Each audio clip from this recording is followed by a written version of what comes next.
बहुत तोरा सुन है के हमारा शरीर के तू छेलही परा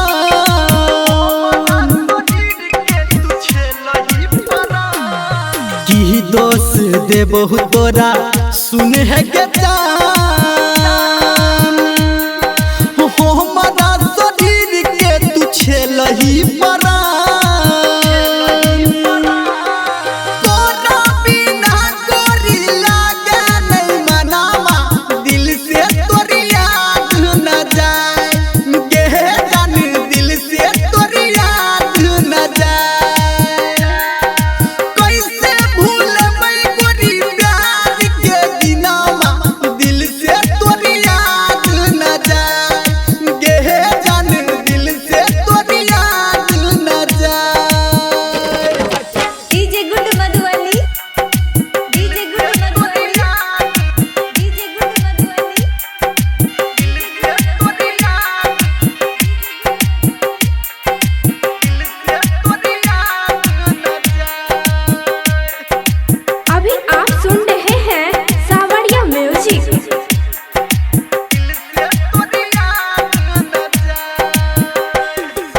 रहे छला दिल में तू सासु बन के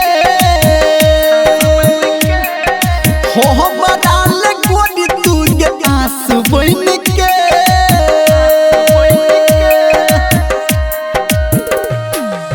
रहे छला दिल में तू